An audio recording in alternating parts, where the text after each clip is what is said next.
Beauty ট্রেন্ডে skin care products refrigerate করা অথবা স্কিন কেয়ার ফ্রিজ এখন বেশ হাইপড, কিন্তু স্কিন কেয়ার প্রোডাক্টস ফ্রিজে রাখা কি আসলেই নেসেসারি? চলুন কথা বলি নতুন এই স্কিন কেয়ার ট্রেন্ড নিয়ে।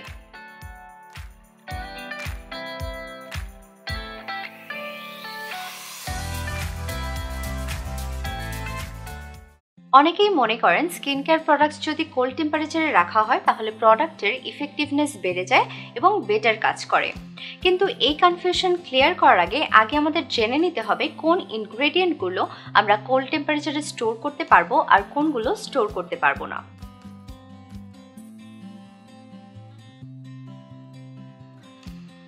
যে কোনো স্কিন কেয়ার প্রোডাক্ট ম্যানুফ্যাকচারিং করার সময় সেটা লেবেলে লেখা থাকে প্রোডাক্টটি কিভাবে সংরক্ষণ করতে হবে।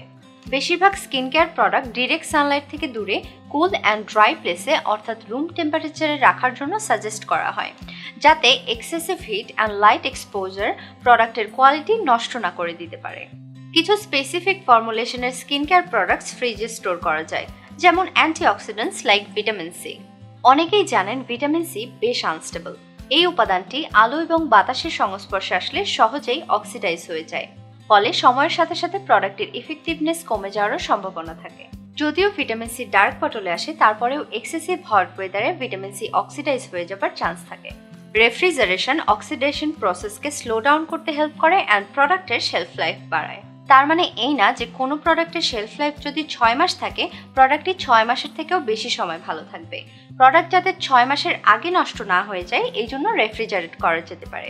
যেমন রেটিনয়েডসও এক ধরনের অ্যান্টিঅক্সিডেন্ট। রেফ্রিজারেশনের মাধ্যমে এই প্রোডাক্টের শেলফ লাইফ স্লাইটলি ইনক্রিজ করা যায়। এছাড়াও এমন কিছু প্রোডাক্টস ফ্রিজে রাখতে পারেন যেগুলো থেকে কুলিং এফেক্ট চাচ্ছেন, যেমন toner, mist, sheet mask, eye cream and skin care tools like gua sha and jade rollers. এতে খুব সহজেই স্কিনের সুদিং অ্যান্ড রিফ্রেশিং এফেক্ট পাওয়া যায়। ফুল ফেশিয়াল রোলার ইউজ করলে এটি স্কিনকে ডিপাফিংয়েও হেল্প করে।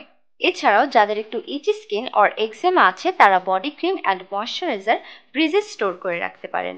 কুলিং সেন্সেশন আপনার এই ইচিনেস থেকে একটা ইনস্ট্যান্ট রিলিফ দিবে।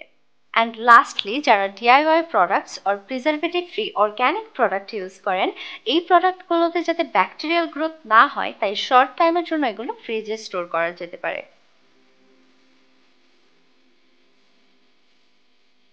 অয়েল বেসড যে কোনো প্রোডাক্ট যেমন ফেশিয়াল অয়েল এগুলো ফ্রিজে না রাখাই ভালো, কারণ অয়েল কোল্ড টেম্পারেচারে কিছুটা সলিড হয়ে যেতে পারে এবং তখন ইউজ করা অনেক ডিফিকাল্ট হয়। ফেশিয়াল অয়েল অলওয়েজ ড্রাই প্লেসে স্টোর করুন অ্যান্ড ডিরেক্ট সানলাইট থেকে দূরে রাখুন। এছাড়াও প্রোডাক্টস উইথ ইমোলিয়েন্ট প্রপার্টিস যেমন thick cream based lotion and moisturiser refrigerate করলে এটার কনসিস্টেন্সি চেঞ্জ হয়ে যাওয়ার চান্স থাকে।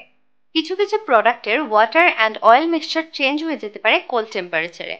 এছাড়াও sunscreen, clay mask and peptide based products refrigerate করলে এগুলোর কার্যক্ষমতা নষ্ট হয়ে যাবার চান্স থাকে।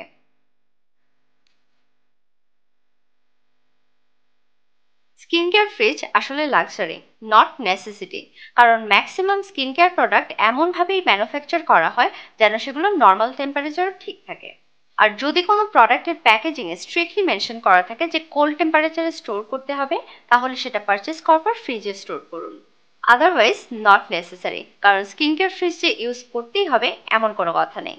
One more thing to remember, যদি কোনো প্রোডাক্ট একবার ফ্রিজে স্টোর করেন তাহলে সেটা লং টাইম বাইরে বের করে রাখবেন না, কারণ বারবার টেম্পারেচার যদি চেঞ্জ হয় তাহলে কিন্তু সেটা প্রোডাক্টের কোয়ালিটি কমিয়ে দিতে পারে।